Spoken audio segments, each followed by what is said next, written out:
Baik, Assalamualaikum warahmatullahi wabarakatuh. Waalaikumsalam warahmatullahi wabarakatuh. Selamat siang, selamat sore bagi Bapak Ibu semuanya. Mudah-mudahan Bapak Ibu semuanya dalam kondisi sehat dan juga tetap semangat. Kami berdoa mudah-mudahan Bapak Ibu semuanya diberikan kelancaran baik dalam belajarnya maupun nanti ketika menghadapi UP yang sesungguhnya. Ya, dan yang tentunya yang kami harapkan dari Bapak Ibu semuanya adalah Bapak Ibu semuanya tidak ada yang tertinggal, lulus 100% ya. Amin. Amin. Mari Bapak Ibu kita lanjutkan hari ini sesuai jadwal yaitu IPS.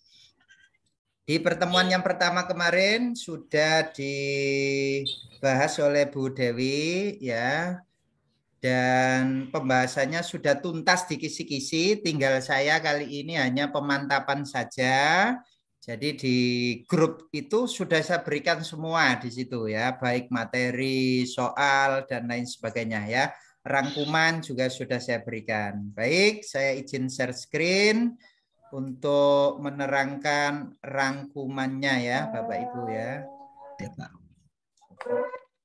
Baik.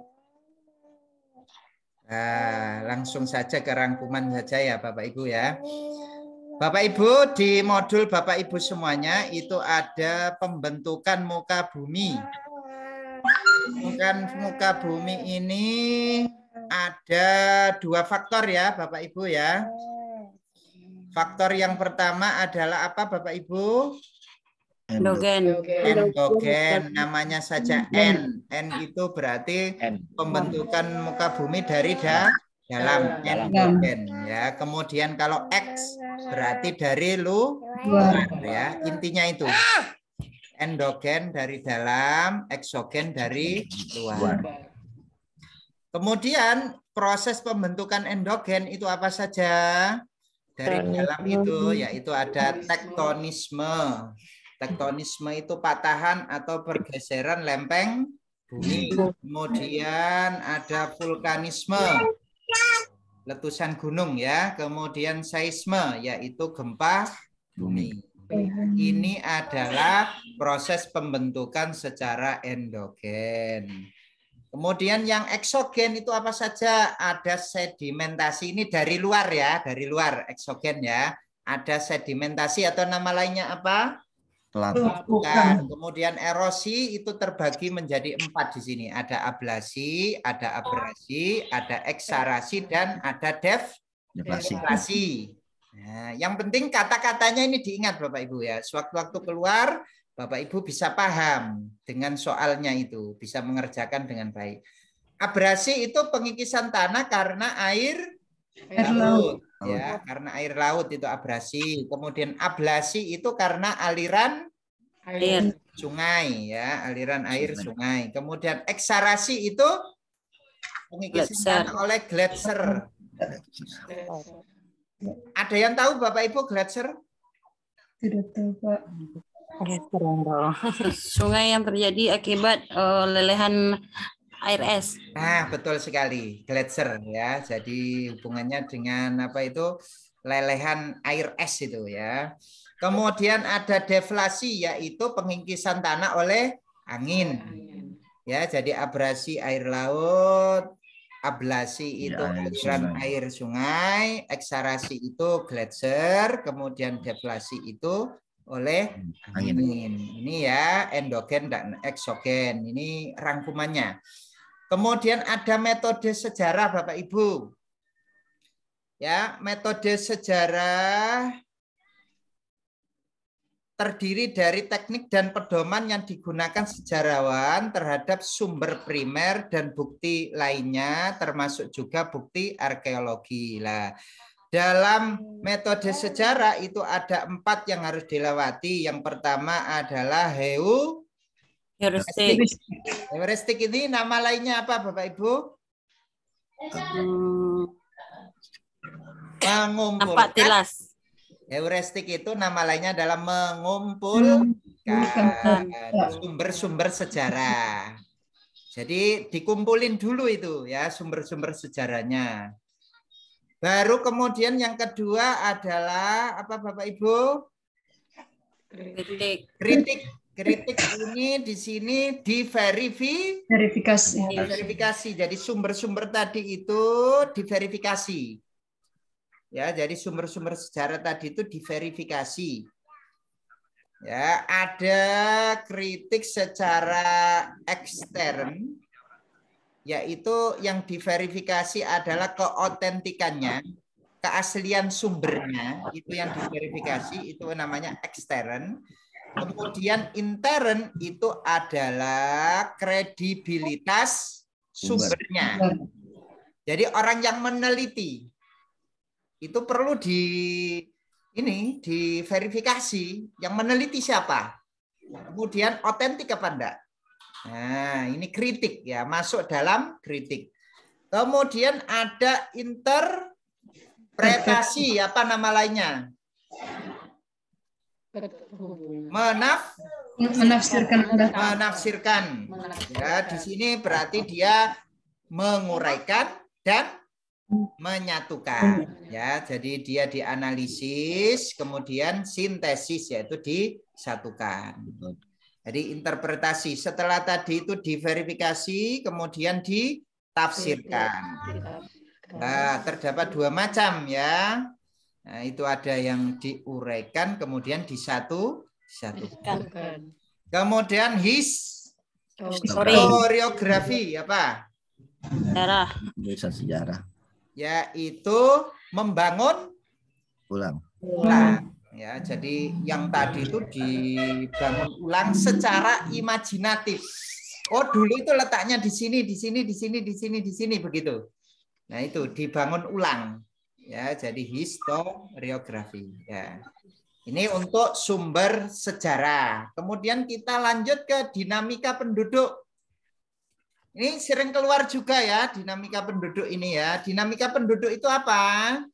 Dinamika penduduk adalah data yang menampilkan statistika penduduk untuk memperoleh hasil perhitungan persebaran penduduk. Jadi data statistik tentang hasil perhitungan persebaran penduduk ya, kepadatan penduduk dan lain sebagainya ya. Nah, dalam rangka mengetahui persebaran penduduk di suatu wilayah adalah dengan cara melakukan sensus penduduk.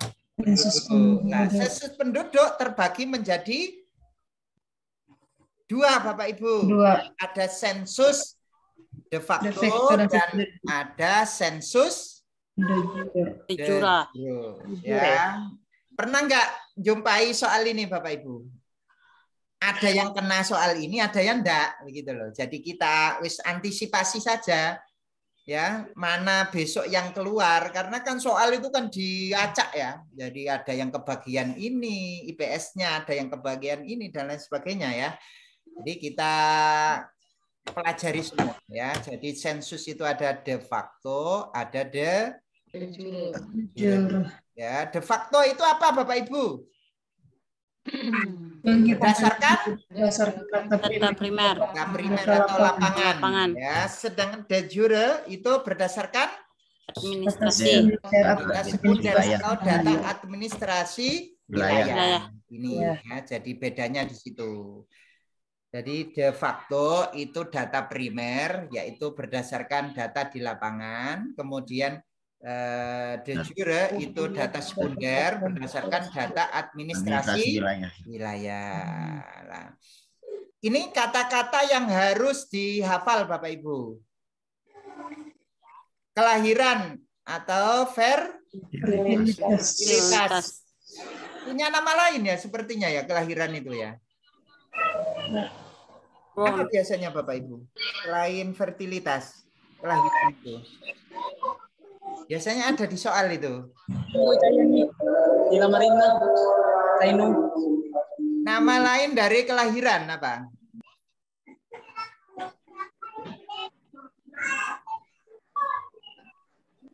Itu loh Bapak Ibu ada di situ. Nama lain dari kelahiran. Fertilitas atau juga natalitas. Jadi besok di soal kalau ada fertilitas atau natalitas itu berarti kelahiran. kelahiran. Kemudian yang kematian namanya mortalitas. Ya, migrasi itu apa Bapak Ibu? Perpindahan. Ya, jadi ini Bapak Ibu.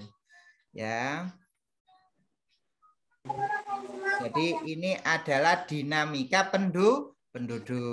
Kalau natalitasnya tinggi, maka jumlah penduduknya semakin banyak. Kan begitu ya. Kalau mortalitas itu berarti mengurangi kepadatan penduduk.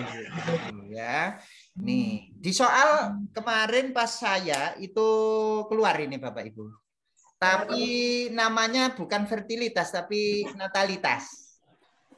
Enggak tahu ada yang pernah jumpai ini di sini? Pernah lihat soal seperti ini? Belum, Pak. Oh, belum. Ya, mudah-mudahan besok kalau sudah dipelajari gini keluar ya. Amin. Tapi bentuk soalnya gimana tuh kalau keluar, Pak? Loh, kalau keluar ya intinya ini, jadi yang apa istilahnya ya, yang mempengaruhi kepadatan penduduk begitu loh, Bapak Ibu. Oh, gitu. Apa saja gitu disuruh.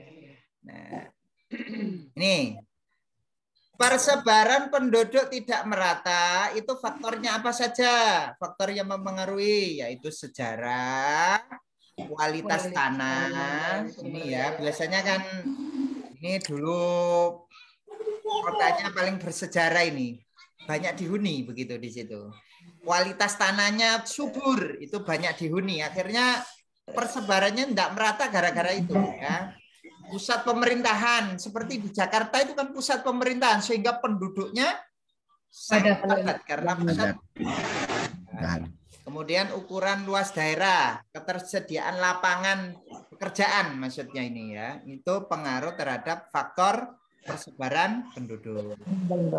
Dampaknya kalau tidak merata apa Bapak Ibu? Pembangunan terhambat, kemudian kemiskinan bertambah, kriminalitas meningkat, kemudian semakin luntur kebudayaan daerah. Indikator kualitas penduduk itu ada berapa Bapak Ibu indikatornya? Kualitasnya itu dilihat dari mana sih kualitas penduduk itu? Dilihat dari pendapatan, pendidikan, dan kesehatan, ya, gitu. Di situ Bapak Ibu. Oke, ini adalah rangkumannya. Sekarang kita ke soal ya. Soal nanti walaupun sudah, tetap kita pelajari ya. Oke, silakan. Fenomena alam akibat proses tenaga eksogen adalah gempa bumi, vulkanisme, tsunami, pelapukan, dan tanah longsor, erosi, soil creep, tektonis, denudasi, dan vulkanisme, pelapukan, denudasi, vulkanisme, soil treatment, pelapukan, denudasi, tanah longsor, erosi, dan soil creep, pelapukan, denudasi, marine stack, snow, dan gempa bumi. Nah, mana dia ya? Ayo. Tadi sudah diterangkan ya, tinggal jawab saja ini. Kira-kira yang mana kira-kira? Soil crab itu apa Pak? Udah jelas enggak? Soil crab itu pergeseran. Pergeseran maksudnya? Yang D, Pak. Jadi Pelapukan, itu denudasi, adalah tanah longsor. pergerakan atau pergeseran batuan atau tanah. Oh, gitu. Ya, yang ada di Tanah bergerak, akibat kayak adanya gempa tanah bergerak itu. Tuh. Iya, Pak. Pelapukan, denudasi, tanah longsor, erosi, dan soil creep. Sebenarnya gini Bapak Ibu ya, walaupun Bapak Ibu itu tidak mengenal istilah-istilah itu ya, tapi paling enggak kan Bapak Ibu tahu ya, eksogen itu kan dari luar ya. Ya. Nah, ini kan sudah ada gempa bumi, otomatis ini sudah enggak ada vulkanisme. Yang A jelas tidak. Ya. Kemudian yang B jelas tidak ada tektonisme. Ya kan, pergerakan lempeng bumi ya, tektonisme itu dari dalam, bukan dari luar ya. Berarti enggak. Ya. Yang C ada vulkanisme, sudah enggak ini, enggak. Jelas enggak. Kemudian yang D bisa jadi. Ya kan? Ya. Ya. Yang E ada gempa bumi ya sudah, berarti jawabannya yang D. D. Gitu Bapak Ibu triknya ya. Ya. Jangan kok dibaca semua terus Loh, ini kok bingung ini ya. Yang mana ini, yang mana? Ya dilihat Bapak Ibu, kalau eksogen itu berarti kan dari luar. Sekarang cari saja yang dari dalam. Oh, gempa bumi, vulkanisme, tektonisme. Berarti yang tidak ada itu, berarti itu jawabannya. Nah, begitu ya Bapak Ibu. Iya, Pak. Denudasi itu apa sih kira-kira denudasi itu?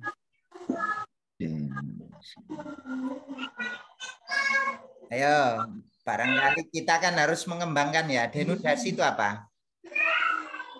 Denudasi itu pengikisan tanah, Bapak Ibu.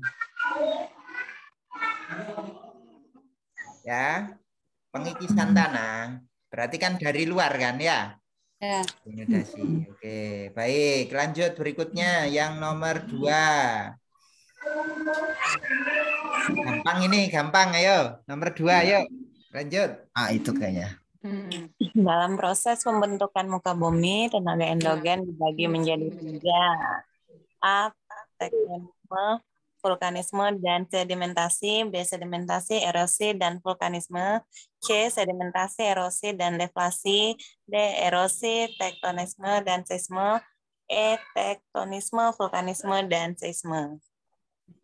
Tadi ada yang jawab A, masa A sih? Sedimentasi kan pelapukan Bapak ya. Pelapukan itu dari luar ya. Jadi yang A ini sudah gugur ini ya, gugur ini. Erosi ya dari luar ya, sedimentasi juga dari luar, ini sudah gugur ini. Sedimentasi dari luar, erosi Yang D, dari yang E luar. berarti. Ya, yang inilah ya, yang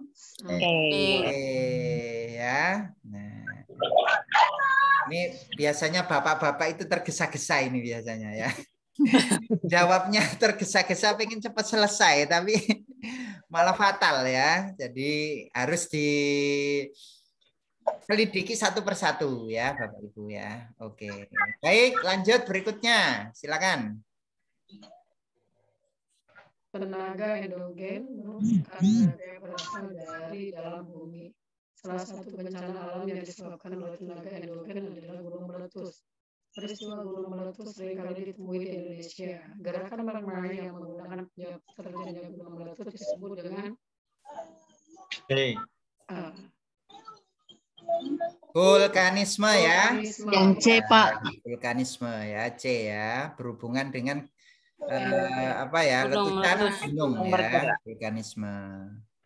Oke, lanjut berikutnya yang nomor 4. Auto. Ada yang tanya, silakan. Tidak ada. Oke, baik, lanjut nomor 4. Jadinya bencana alam tsunami merupakan salah satu dampak negatif dari adanya tenaga endogen. B, kalau menurut saya. Tsunami itu terjadi Iya dari karena dalam gempa. atau luar sih? Tsunami itu kan akibat gempa, Pak. Nah ya, berarti dari Dalam ya. endogen. Nah, dari dalam. Berarti endogen. Dari dalam ya, tsunami itu. Oke, lanjut. Berikutnya. Lanjut berikutnya, silakan. Bu, giliran yang lain, ayo, silakan. Ya, silakan Bu. Daratan yang subur akibat proses sedimentasi merupakan A. Positif tenaga endogen, B. Dampak negatif tenaga endogen, C. Dampak positif tenaga eksogen, D. Dampak negatif tenaga eksogen. Dataran subur berarti dampak positif ya, jelas ya. Tinggal kita tentukan saja endogen apa eksogen ya. Sedimentasi tadi apa Bapak Ibu? Apa? Pelapukan, Pak. Ya, pelapukan. Itu endogen apa eksogen? Eksogen. Pak. Eksogen. Maka jawabannya adalah positif. C. Ya, oke. Lanjut berikutnya. Oke, lanjut. Silakan. Ya. Saya Pak. Oke. Silakan, Bu. Letusan gunung api memberikan dampak negatif sekaligus dampak positif. Selain bencana, pasca erupsi gunung api menghasilkan pasir, kerikil, dan batuan. Hasil erupsi tersebut menjadi berkah buat penduduk sekitar gunung api. Berdasarkan bidang usahanya, penduduk sekitar gunung api adalah Saya keluar soal ini kemarin. perdagangan, B. Ekstraktif. Pertambangan, C. Industri, D. Agraris, E. Ekstraktif. Ekstraktif. Ya, apa bedanya dengan pertambangan? Kalau pertambangan dia nggak dari letus gunung. Ya. Saya kemarin jawab pertambangan salah berarti. Itu kan dari dalam perut ya. Ekstraktif. Iya, jadi Industri. ekstraktif itu langsung ya. Ya. Jadi pengambilannya itu langsung. Kalau pertambangan kan sengaja digali, dimanfaatkan sengaja. Kalau ini kan enggak ya. Enggak. Ambil. Nah, maka lebih condongnya ke ekstraktif. Oh, saya keluar soal ini kemarin, Pak. Saya bilang pertambangannya salah. Oh, pertambangan salah, Bu. Makanya Ibu ada di Oh, sini. jangan-jangan salah satu itu. Iya, Ibu Makanya tidak saya beruntung ratakan lagi, kemarin Pak. jadi ada di sini, Walian ya. Jadi ekstraktif ya, Bu ya. Ya. Iya, saya ingat. Nah, jadi jawabannya ekstraktif. Kenapa? Karena di sini langsung diambil langsung. Kalau pertambangan Kan itu pikirnya kan ekstraktif jadi. berlebih gitu, Pak. Ya, begitu ya penjelasannya. Baik, Semoga besok keluar lagi soal ini, Pak. Nah itu makanya ya semoga yang kita bahas itu keluar semua begitu loh. Amin, Jadi amin, kita amin, jawab amin, ya. ya Allah. Oke. Amin. Silakan. Tadi. Ayo silakan. Ayo. Yang belum lanjut gitu aja Bu. Yang belum Iya. baca langsung gitu ya. Ayo, silakan. Hasil sensus penduduk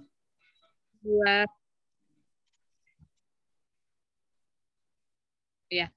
Berdasarkan hasil sensus penduduk 2010, Badan Pusat atau BPS dalam pertumbuhan dan persebaran penduduk Indonesia 2011 57,5%. Indonesia terkonsentrasi di Papua, sedangkan di Pulau Papua Barat kurang dari 1%. Kebijakan yang dapat dilakukan untuk menyebarkan penduduk di Indonesia tidak Berkonsentrasi. Yang mana kira-kira Bapak Ibu? Sudah Membangun kemarin ya. pusat pertumbuhan ekonomi Indonesia. Yang A? Saya B, Pak. Iya, jawabannya adalah yang B. Mengapa alasannya? Ya, biar merata.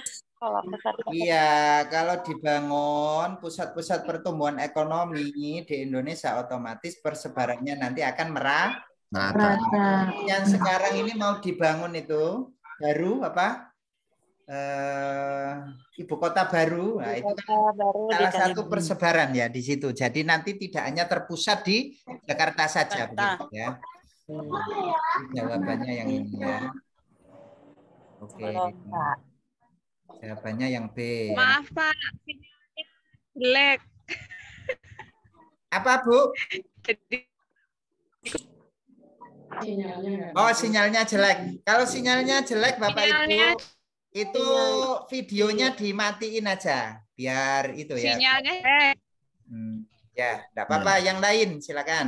Oke. Silakan, Bapak Ibu, yang lainnya. Saya Pak. Silakan Pak.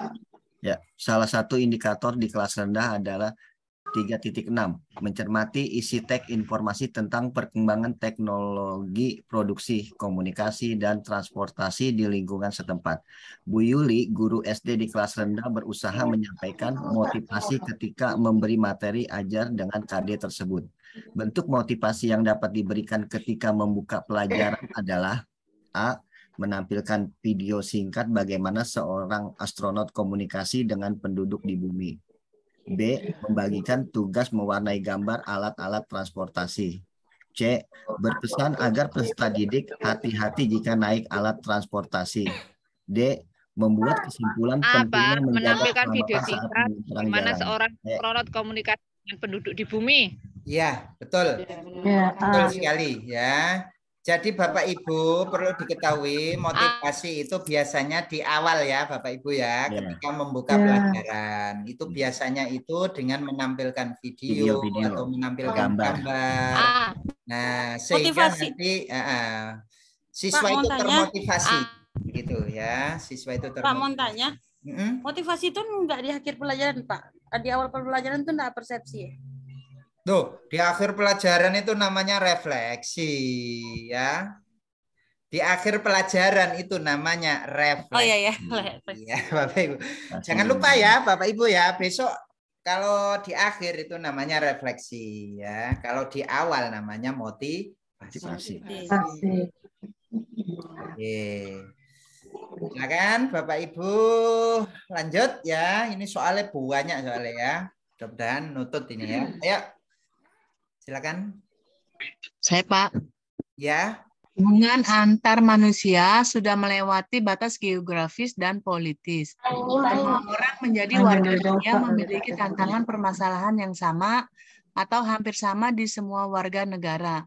Yang tidak termasuk tantangan permasalahan global adalah A. Menguatkan paham liberalisme, B. Teknologi dan informasi yang membanjiri segenap kehidupan, C. Membanjirnya produk dari luar negeri, D. Warga yang belum menjalankan nilai-nilai Pancasila, E. Masuknya investasi dari luar negeri. Yang D. Warga yang tidak belum ya, menjalankan yang tidak termasuk. nilai-nilai Pancasila. Yang tidak termasuk ya, yang tidak termasuk permasalahan global yang mana kira-kira? Pak. Saya D. Pancasila bukan untuk Iya, D ini hanya terjadi di Indonesia. Ya, bukan masalah global ini ya. Kalau liberalisme itu permasalahan global ya. Teknologi yang membanjiri segenap kehidupan itu global ya.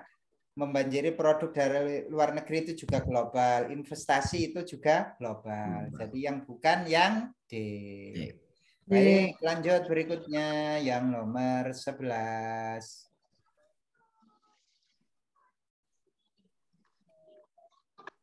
Silakan, nomor 11. Ini keluar nih waktu itu nih. 10, Pak. Ya, silakan. Iya, nomor 10.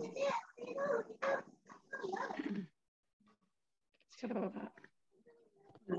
Ya, nomor 10, silakan. Saya boleh, Pak. Ya, silakan Bu. Oh iya, adanya mesin itu elektrik terus mengalami pergeseran hingga sekarang. Komputer sebagai seperangkat elektronik yang terdiri dari beberapa komponen menghasilkan sebuah informasi berdasarkan data, prosedur, dan program yang sudah dirumuskan.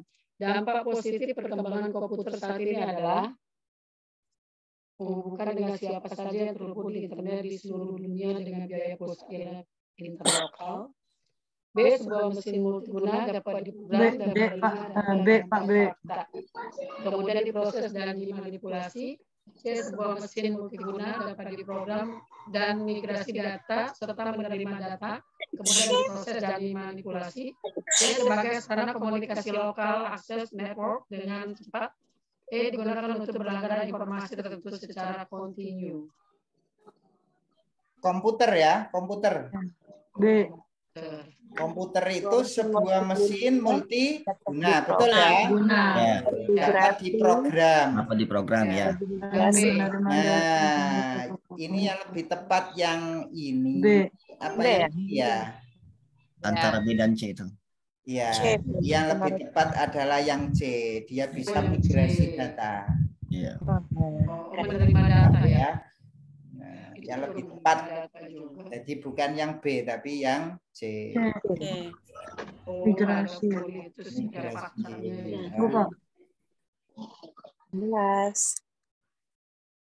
Migrasi itu apa sih Bapak Ibu? Ya, perpindahan data ya. Ini kan hanya menerima ya kan? Iya. Dia kan bisa mengirim juga menerima. Migrasi. Maka yang lebih tepat adalah migrasi. Nah, ini tadi yang seperti saya bilang tadi ya. Rekor udara ini ya. Oke, silakan. Kan Bapak Ibu? Metode sejarah. Sejak tahun 2017. Tahun 2017. Oh iya Bapak ya udah. Di Desa Trawulan banyak dibangun rumah-rumah bergaya Majapahit. Rumah Majapahit ini dibangun dengan memperhatikan temuan-temuan arkeologis yang tersebar di situs Segaran. Di sana terdapat sisa-sisa bangunan berupa lantai, halaman, dinding, bata, gentong, pecahan gerabah, sumur, serta seluruh drainase. Dalam tahapan ini disebut metode histero atau antara A dan E. Geografi. A dan E. Tadi apa Bapak Ibu? Ada heuristik. Heuristik tadi apa sih? Pengumpulan data. Pengumpulan data. Kemudian kalau historiografi berdasarkan sejarah. Berdasarkan sejarah. Itu apa itu? Mereka ulang apa namanya tadi? Rekonstruksi apa sih? Ya, rekonstruksi lah begitu ya. Jadi membangun ulang begitu ya. Membangun ulang. Di sini kira-kira mengumpulkan data atau membangun ulang ya kira-kira? Membangun Ulang. Banyak dibangun rumah-rumah, berarti kan membangun ulang ya. Membangun ulang sejarah, berarti dia termasuk historiografi. Nah, bukan mengumpulkan ya. Kalau mengumpulkan itu bukan dibangun, tapi dikumpulin ya. Oh ini dari ini dari ini gitu ya. Nah, jadi yang lebih tepat yang mana Bapak Ibu jawabannya? Ya. Sesudah dikumpulin heuristik itu apa sih Bapak Ibu? Sesudah dikumpulkan itu tadi. Ya, coba saya ini ya. Sudah dikumpulkan diverifikasi. Nah, diverifikasi atau disebut dengan kritik. Ya, kritik tadi ada dua. Ada kritik ekstern atau eksternal, ada kritik intern atau internal. Kalau ekstern tadi itu adalah apa Bapak Ibu? Kritik ekstern tadi apa Bapak Ibu? Ekstern dari luar. Dari luar ya benar, dari luar maksudnya otentiknya itu loh, keotentikan buktinya itu yang diverifikasi. Kalau intern, kritik intern atau internal itu adalah yang diverifikasi adalah yang mengumpulkan sumbernya itu loh, sumber sejarahnya itu dari orangnya itu loh. Nah, itu ya. Itu aku lagi nungguin ayah. Oke, setelah dikritik baru diapakan Bapak Ibu? Interpretasi atau diapakan tadi interpretasi itu? Apa ya kira-kira ya? Nah, ini sambil mengingat begitu ya. Tadi sudah saya terangkan. Interpretasi itu adalah ditafsirkan dengan cara menguraikan dan menyatukan ya. Oke. Baru kemudian historiografi ya, membangun ulang. Oke, lanjut berikutnya ya nomor 12.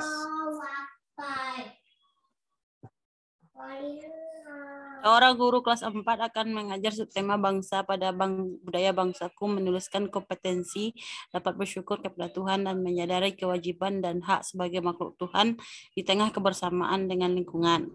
Dia ingin menunjukkan berbagai keunikan dari rangkaian kegiatan ritual adat berbagai daerah. Bahan ajar yang sesuai adalah, kalau saya jawab soal ini dulu Pak, yang A, gambar tentang ngaben. Ya. Oh, okay. bukan yang E. Ritual. Yang E. Ini Bapak Ibu ya, kompetensi dapat bersyukur ini kira-kira kompetensi apa ya? Juga ditanyakan ini. K1. Nah, kompetensi kan ada afektif, ada kognitif, ada sosial.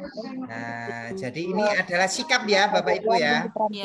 Atau dilambangkan dengan A biasanya ya. Kalau di KKU itu dilambangkan dengan A ya.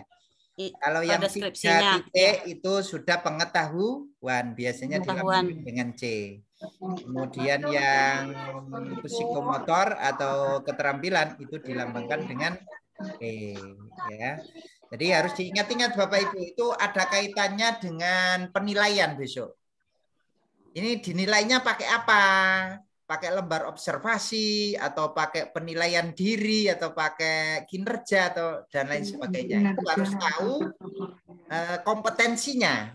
Ini masuk afektif, kognitif, apakah psikomotor. Pasti itu ya Bapak Ibu ya. Sering kebalik-balik Pak. Nah, Kalau itu penilaian. sering kebalik-balik ya gitu. Oke, berarti jawabannya yang E ya. Baik, lanjut berikutnya yuk.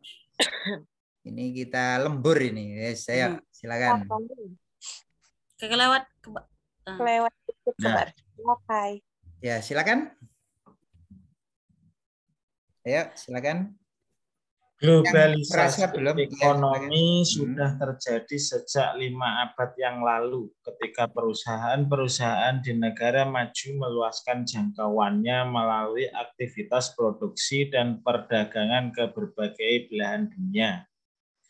Namun, sejak 3 dekade lalu, globalisasi ekonomi telah semakin mempercepat perluasan jangkauannya sebagai akibat dari perkembangan teknologi dan kebijakan liberalisasi yang melanda dunia.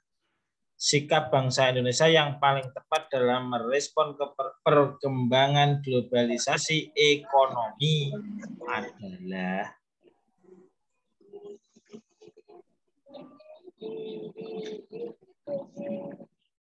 memasukkan nilai ekonomi liberal, salah ya?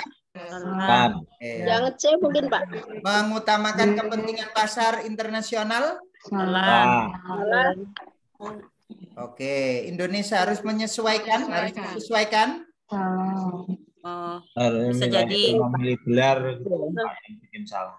Pancasila disesuaikan dengan nilai liberal. Iya. Itu yang bikin salah. Nah, yang harusnya dilakukan adalah ini. Sistem kerakyatan. Kerakyatan dan mengutamakan rakyat itu loh. Dan sekarang kalau mengutamakan rakyat ya otomatis makmur ya. Kalau mengutamakan hanya golongan. Kalau gimana Pak? Bangsa Indonesia harus mengubah pola pikir masyarakat Indonesia Salah untuk ya? mengikuti sepenuhnya proses. Wah, mengikuti sepenuhnya ya Pak. Ada sepenuhnya itu ya. Sepenuhnya itu Kalau ya. Wah, masyarakat kalau desa mengikuti sama sepenuhnya kota kan berarti berbeda, tidak ada Pak. filter dong ya. Nih, kita akan punya itu sendiri ya. Baik, lanjut berikutnya yang nomor 14.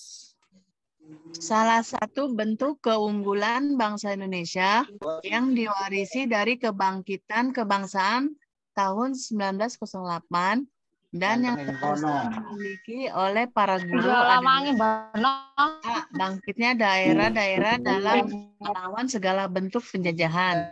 B. Mengusahakan kesejahteraan melalui kekuatan ekonomi. C. Menjunjung tinggi sikap kejujuran dalam segala aspek kehidupan.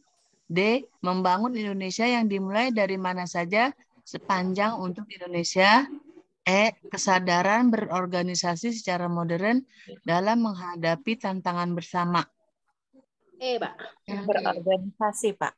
Kebangkitan kebangsaan tahun 1908 itu apa sih? Ada apa itu? Budi Utomo. Budi Utomo ya kan, Budi Utomo berarti berkaitan dengan kesadaran Organisasi. Berorganisasi ini Bapak Ibu jawabannya ya. Iya. Baik. Paham ya? Lanjut ya. Lanjut. Masih kuat sepertinya ini. 3 jam lagi masih kuat kayaknya ya. Semangat. Yang pentingnya lulus ya Bapak Ibu ya. 3 jam yang penting lulus. Ayo lanjut berikutnya ayo.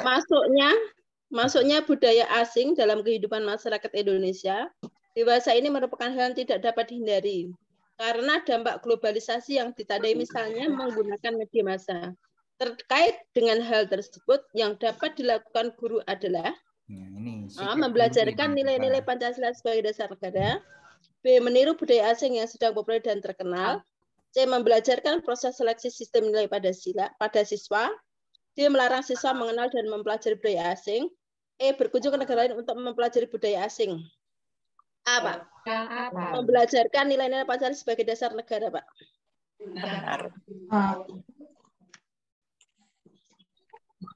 Yang A. Iya, Pak. Atau C? Atau C? Ayo. Ada dua pilihan. Yang A atau C? A, Pak. A, Pak. Alasannya apa, Bu? Kok bisa A itu? Mempelajari nilai sebagai dasar negara. Karena kita kalau ibaratnya boleh kita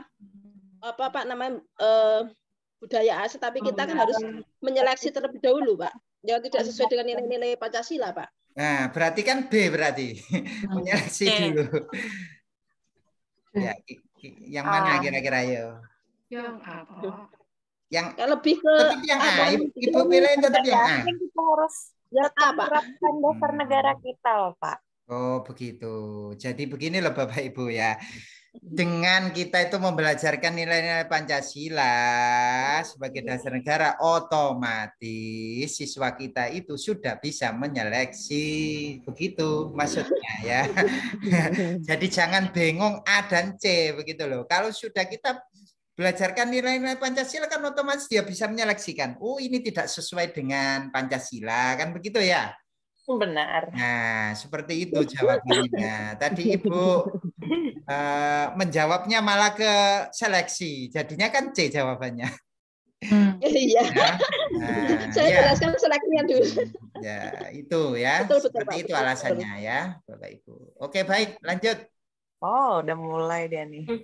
Kemampuan untuk menciptakan, memiliki daya cipta atau mampu menciptakan sesuatu yang baik berupa gagasan maupun alat yang relatif berbeda dengan apa yang telah ada sebelumnya. Dalam pembelajaran merupakan sikap kreatif guru ketika menyampaikan ilmu kepada siswa.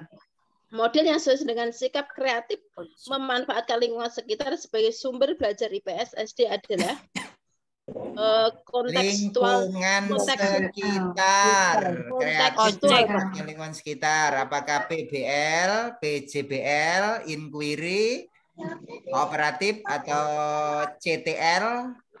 Yang mana kira-kira? Yang C, Pak. Yang C? Yang B, Pak, contextual teaching learning.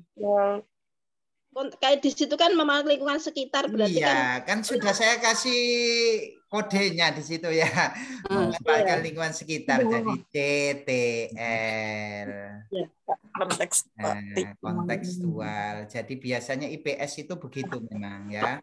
Modelnya itu biasanya itu CTL kalau IPS itu ya. Ya, karena akan di atas soalnya ada kemampuan untuk mencipta. Kemampuan untuk menciptakan memiliki. Tapi di situ ada sesuatu baru. Kalau menciptakan sesuatu itu bisa ke itu, Bu. Kan mencipta berbeda lagi, bukan di sini kan memanfaatkan lingkungan sekitar. Kan contoh nyata, Pak. Bu, konkret. Ya. Kalau proyek itu nggak mesti memanfaatkan lingkungan sekitar ya. Tapi kan harus menghasilkan sesuatu, Pak. Iya, menghasilkan sesuatu ya. Ya. Tapi di sini model yang sesuai dengan sikap kreatif memanfaatkan lingkungan sekitar. Maka dia CTL. Oh, kata kuncinya model yang sesuai dengan sikap kreatif ya. Iya. Bukan yang atas itu kan hanya untuk menggiring ya. Menggiring begitu loh. Menggiring. Kalau kita bingung. Ya, begitu. Menggiring ke pertanyaan begitu ya. Oke, lanjut ya. Lanjut. Perkembangan teknologi komunikasi seperti internet, handphone dengan berbagai aplikasi telah membawa perubahan pada kehidupan manusia. Hal ini berdampak pada munculnya fenomena sosial yaitu A. Orang cenderung melakukan hal-hal yang lebih pragmatis untuk perintah sosial. B. Hilangnya budaya silaturahmi yang ada di dalam masyarakat. C. Pergerakan manusia dan barang lebih cepat. D. Banyaknya toko-toko yang gulung tikar. E. Diasumsikan tidak memberi keuntungan, membuang waktu banyak masyarakat. Sebentar Pak, tak baca kembali yang soalnya. Lebih ke ini ya Pak ya. Dampak membahas munculnya berbagai fenomena sosial. Ini Pak, kalau Berdampak pada fenomena sosial apa kira-kira? Oke, Pak. Psikologi. Pak, hilangnya budaya silaturahmi yang ada dalam masyarakat, Pak. Fenomena sosial. Fenomena sosial. Untuk berinteraksi itu pragmatis untuk berinteraksi sosial. Iya, cenderung melakukan hal-hal yang praktis. Tadi Ibu menjawab apa tadi? Hilangnya budaya silaturahmi. Itu silaturahminya masih berjalan. Video Iya, call masih bisa bisa. lewat HP ya, Pak ya. Iya, video call bisa. Pakai Google Meet Lebih juga apa? bisa. Pakai Zoom seperti ini juga bisa. Ya kan? Lebih pragmatis, jadi lebih praktis begitu loh maksudnya ya. Nah, ini jawabannya ya. Oke. 18. Silakan 18. Terdapat indikator pencapaian kompetensi, mengidentifikasi pemanfaatan sumber daya alam hayati bagi kesejahteraan masyarakat di sekitar lingkungan tempat tinggal. Jenis instrumen penilaian yang relevan untuk mengukur indikator tersebut adalah observasi, Pak.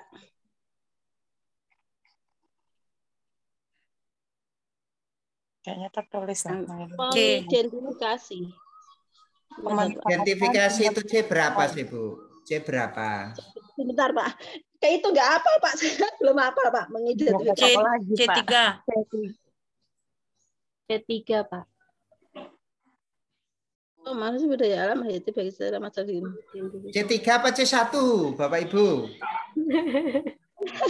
C1, Pak. C3 sih C1 ya. C1 identifikasi. C1 dia masih pengetahuan ya. Iya. Mengidentifikasi pemanfaatan. Kalau pengetahuan biasanya itu menggunakan tes tertulis. Kan sudah saya bilang bahwa sangat dianjurkan Bapak Ibu itu untuk mengetahui apakah ini masuk pengetahuan, keterampilan, ataukah sikap begitu ya. Nah, karena di sini pengetahuan, maka tesnya adalah tes tertulis. Boleh tes lisan boleh, tapi di sini ada apa enggak? Kan enggak ada ya. Nah, ya. Oke, jadi jawabannya adalah C ya. Mengidentifikasi. Lanjut berikutnya yang nomor 19. Fenomena korupsi di Indonesia nampaknya telah menjadi budaya dengan melihat berbagai kasus yang terjadi. Ketidakjujuran telah melanda masyarakat mulai dari hal yang paling kecil hingga besar yang mengarah ke tindak kriminal. Tindakan tersebut melanggar norma D. Hukum, Pak. Hukum, Pak. Tanya apa? Hukum. Korupsi. Ketidakjujuran itu kan kesusilaan ya. Oh iya ya. Iya, ketidakjujuran itu kesusilaan. Ada tindak kriminal di situ maksudnya. Oh ya itu, saya pancing tadi ya. Kalau ini kan kesusilaan ya, ketidakjujuran. Nah, karena dia sudah mengarah ke tindak kriminal, maka dia masuknya adalah hukum. Itu ya, Bapak Ibu. Oke, lanjut berikutnya. Nah, ini yang lain lah. Rata-rata setiap 5 tahun sekali terjadi sebuah tsunami besar di Indonesia. Biasanya di Pulau Sumatera bagian barat dan sepanjang pantai selatan Pulau Jawa. Pada umumnya, kerusakan pada infrastruktur melebihi jumlah korban jiwa. Faktor pemicu terjadinya tsunami di wilayah tersebut karena tumbuhnya pada tumbukan pada lempeng A. Indo-Australia dan Eurasia, B. Indo-Australia dan Filipina, C. Eurasia dan Filipina, D. Eurasia dan Pasifik, E. Indo-Australia dan Pasifik. Yang A, Pak. Ini belum.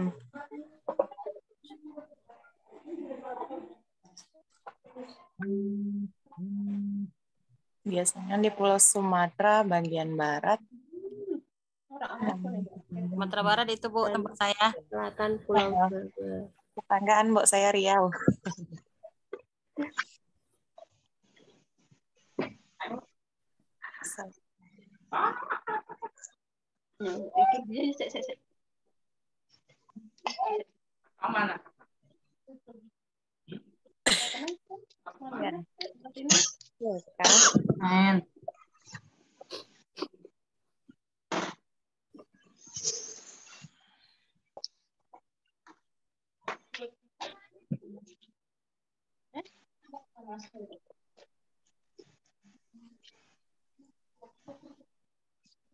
Sumbar dan Pulau Jawa dan Pasar.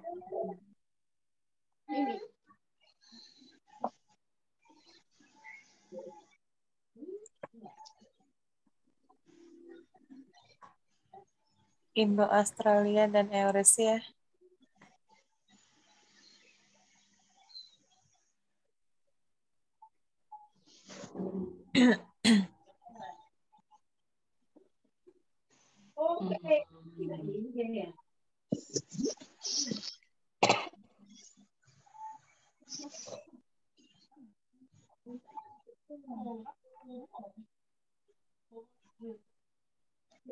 Kok gak ada suaranya Pak Ilmi? Oh ya, nggak ada suaranya ya. Lupa saya mute tadi ya. Ini Bapak Ibu ya, saya ulang lagi ya. Untuk lempeng itu ada 3 ya di Indonesia ya.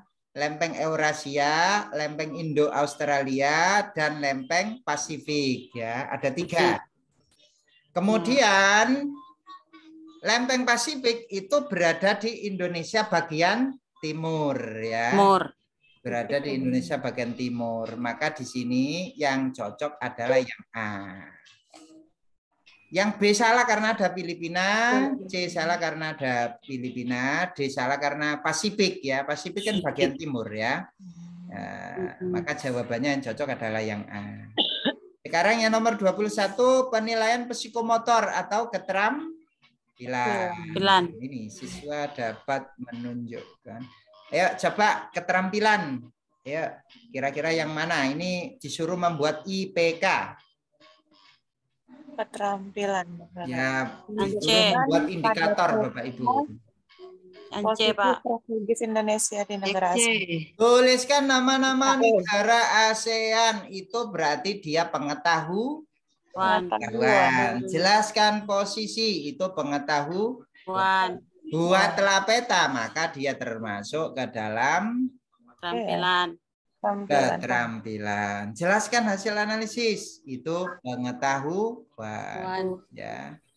Oke, jadi buatlah peta negara-negara, itu sudah termasuk penilaian psikomotor. Ya, psikomotor. Ya, gimana Bapak Ibu? Benar seperti itu? Ya, saya pernah tunjukkan, Bapak. Iya. Salah ya. Nah, tadi kan saya sengaja saya pancing. Sengaja saya pancing. Apakah buatlah ataukah tunjukkan? Membimbangkan saya yang baru-baru belajar.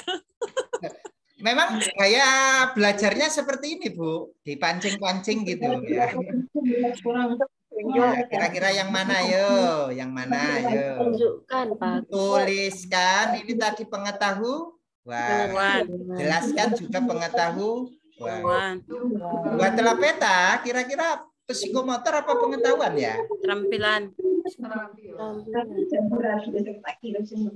Karena menghasilkan produk. Buatlah peta dan beri nama-nama negaranya. Pengetahuan.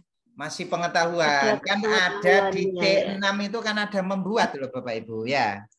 Iya. Nah, kalau sudah disuruh menunjukkan, tunjukkan pada peta posisi strategis, ini sudah masuk ke dalam ranah psikomotor ya. Jadi dia yang benar adalah yang E ya. Hampir saja saya. Ya, hampir saja ya, hampir saja. Baik, nomor 22. Alam mampu memenuhi kebutuhan manusia, namun alam tidak mampu memenuhi keserakahan manusia. Berkenaan dengan itu, pesan yang perlu disampaikan oleh guru kepada siswa adalah A. Manfaatkan sumber daya alam sesuai keinginan. B. Manfaatkan sumber daya alam sesuai kebutuhan. C. Manfaatkan sumber daya alam sesuai kekuatan wilayah. D. Meminimalkan penggunaan sumber daya alam yang tersedia. E. Menjamin ketersediaan sumber daya alam untuk kehidupan. B. Pak. B, Pak. Manfaatkan sumber daya alam sesuai kebutuhan. Ya, alasannya apa kok sesuai kebutuhan? Itu ada terus ya. Biar tidak cepat Habis. kan begitu ya. Kalau sesuai keinginan ya ingin terus ya kan. Iya. Keru aja, nggak butuh dikeru aja kan ya. Oke, baik, lanjut berikutnya yang nomor 23. Ini belum ada separuhnya ini. Nggak apa-apa. Luar biasa ya. Masih tahan ya? Tahan. Ya, oke, lanjut berikutnya. Warga negara global dapat dipahami sebagai warga dunia yang sudah tidak ada lagi batas geografis dan politik. Warga negara global mempunyai tanggung jawab yang sama untuk menjaga kelestarian dunia dan umat manusia. Perhatikan pernyataan berikut. A. Pesatnya informasi dan komunikasi yang tidak terbendung. B. Misalnya pemimpin negara yang warganya mengungsi ke negara lain. C. Hedonisme dan konsumerisme. D. Liberalisme. E. Polusi udara. F. Pemusnahan biodiversitas. Dari paparan di atas yang menjadi tanggung jawab sebagai warga negara global adalah B. Polusi udara. E. Dan pemusnahan biodiversitas. F, Pak. B.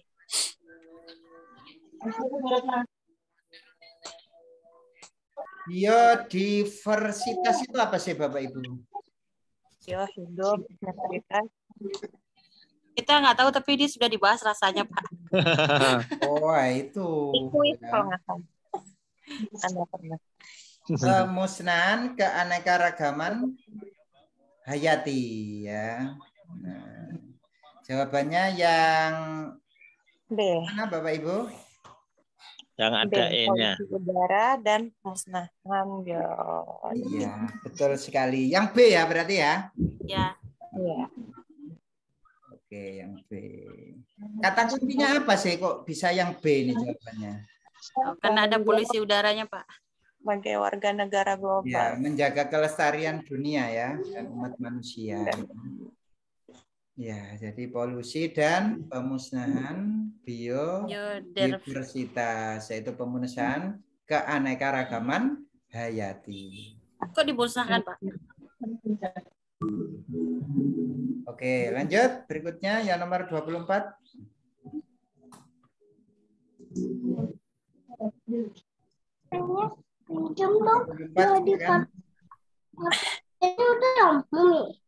Di suatu wilayah terdapat penduduk yang berkumpul dikarenakan faktor kehidupan berada secara terpusat menyebabkan daerah lain menjadi kekurangan penduduk.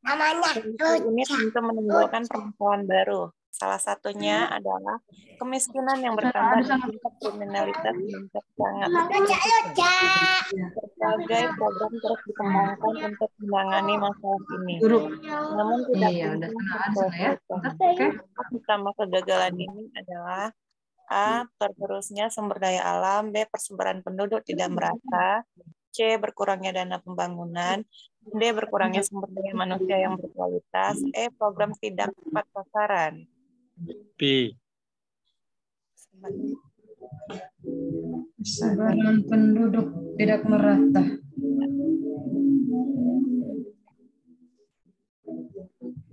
Suaranya, Pak.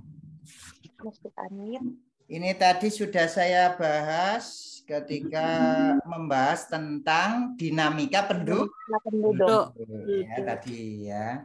Jadi menimbulkan masalah-masalah semacam kemiskinan, tingkat kriminalitas meningkat itu termasuk penyebab utamanya adalah persebaran penduduk yang tidak merata ya. Sudah saya bahas tadi ya. Nanti bisa dibaca lagi di tadi ya, rangkuman materi Bapak Ibu ya, materi IPS RGS 5 itu ada di situ. Oke, lanjut berikutnya yang nomor 25. Ini ada juga di tadi rangkuman tadi ya. Oke. Cepat atau lambatnya suatu negara dalam meningkatkan kemajuan ekonominya tergantung pada keberhasilan negara tersebut memberikan pendidikan pada penduduknya. Hal ini sangat berkaitan dengan kemampuan yang dimiliki oleh penduduk untuk dapat mengolah dan memanfaatkan sumber daya alam yang ada di sekitarnya, guna memenuhi kebutuhan hidup serta meningkatkan kesejahteraannya. Penyebab utama dari keberhasilan sumber daya manusia adalah A. Tingkat pendidikan, B. Tingkat pendapatan penduduk, C. Kualitas penduduk, D. Kapitalis penduduk, E. Jumlah penduduk. Jawabannya sudah saya bahas tadi ya. Kualitas penduduk. Kualitas penduduk ya, tadi ada di rangkuman tadi ya. Jadi kualitas penduduk itu meliputi apa saja? Pendidikan, pendidikan. Ya, itu tadi sudah tercakup dalam kualitas penduduk. Jawabannya adalah yang C ya. Itu gunanya rangkuman tadi itu seperti itu Bapak Ibu ya. Gunanya rangkuman itu. Biarpun sedikit tapi kalau dipahami bisa menjawab soal ya. Nah ini. Yo, ini metode sejarah lagi. Ayo. Saya Pak. Ya, silakan. Informasi mengenai sejarah perjuangan bangsa Indonesia melawan penjajah Belanda didapatkan melalui surat kabar, rekaman radio, foto, serta hasil wawancara bersama para narasumber. Dalam metode sejarah, pengumpulan informasi termaksud ke dalam metode ... A. Kritik, B. Heuristik, C. Historiografi, D. Interpretasi, E. Expose. Jawabannya heuristik. Pengumpulan informasi heuristiknya. Tidak pakai dipilih-pilih lagi ya Bapak Ibu ya. Namanya saja pengumpulan ya, heuristik. Oke, lanjut berikutnya. Dalam lingkungan bermasyarakat, kita sebagai anggota masyarakat hendaknya selalu berperilaku sesuai nilai dan norma yang berlaku. Agar diterima dengan baik oleh masyarakat, nilai yang mengajarkan kita untuk selalu bertindak dengan benar dan tidak melanggar peraturan yang berlaku disebut dengan nilai A. Sosial, B. Kesopanan, C. Keindahan, D. Kebenaran, E. Moral. Kebenaran. Kebenaran. Kebenaran. Selalu bertindak dengan benar. Benar yang mana Bapak Ibu? D. D. Kebenaran. Kebenaran.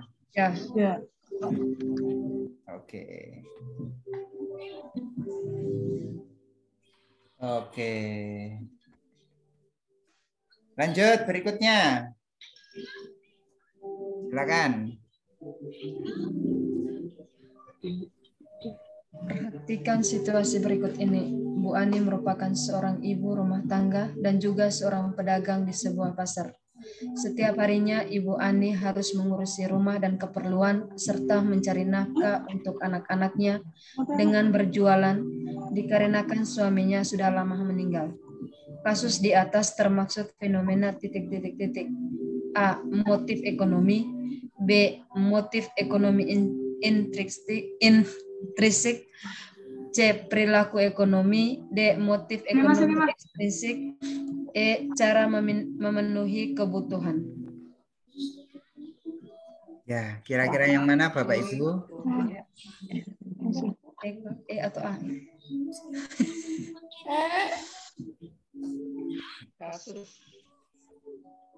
Yuk, kok belum ada yang jawab ini? Yang ekonomi. D. Yang D. B. Ekonomi intrinsik. Fenomena Dari intrinsik. Motif ekonomi itu apa sih Bapak Ibu?